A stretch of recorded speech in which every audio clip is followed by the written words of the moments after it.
So this session or talk is titled as Micro Farming at Home for Health and Nutrition.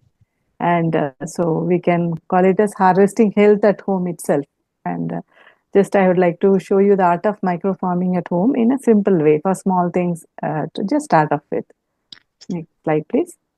So why we should need, what's the need for this micro farming? What our literature and our studies have, or other studies have shown is that we have numerous millions of deaths and what we call it as disability adjusted life years, which are attributed to just because of low fruit and vegetable consumption by the population.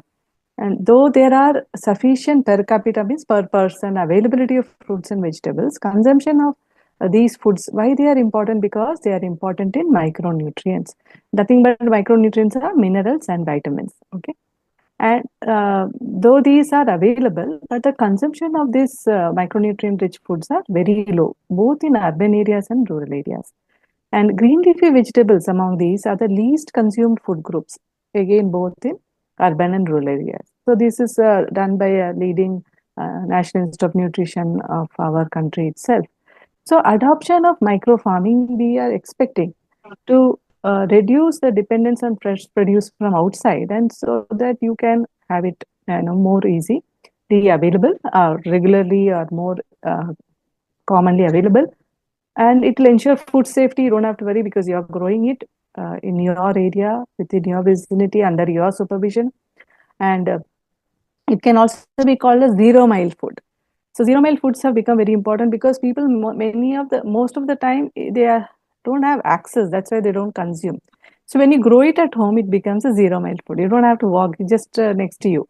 So food availability and accessibility increases, and it also, on the long run, it could improve the food and nutritional security of the home and the nation at large. So there are many ways you can do this micro farming. Of course, you can make it into take it up as an entrepreneurial activity, and have your business also. So you have this vertical farming. You can see the vertical farmings which are being done. That means in a limited space, you go vertically, and so that you get a lot of yield in a limited space. Next one, rooftop. So many, you can see there, many of them are started covering their roofs with thing because they don't have ground to grow down. So rooftop farming is also becoming very popular, not only for just gardening for flowers and fruits for various greeneries. Then you have aeroponics, you have aeroponic kits and all available. And the other very commonly practiced is hydroponics. So hydroponics, these are terrariums. Terrarium is an interesting concept. So it will bring in a lot of beauty also. So you can have it as a hobby and use it as a food source of food also. So that is a new concept which is coming up.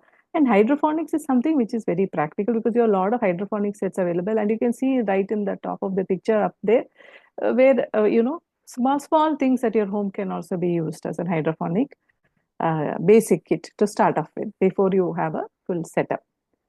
Next slide. And of course, the microgreen, what I will be talking about is micro farming is now on the space. Space experiments are also being conducted as a concept for space farming. Also, it is developed into that level right now. Next slide. So first, I would like to discuss in detail about microgreens, which are very amenable for this micro farming concept at home. So what are these microgreens? They are, if you look at the stages of plant growth, you have 2 to 3 days, which are called as sprouts. When it grows to 7 to 14 days, depending upon the species, it becomes or is referred to as microgreens. When it crosses 15 to 25 days, they are called as,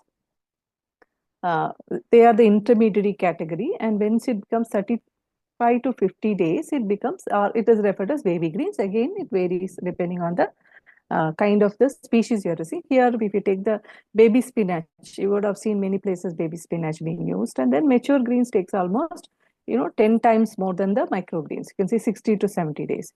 So how do you define a microgreen? And like if you're growing, how do you know this is a stage at which this is microgreen, I have to cut it? Is you have a cotinelly leaf coming.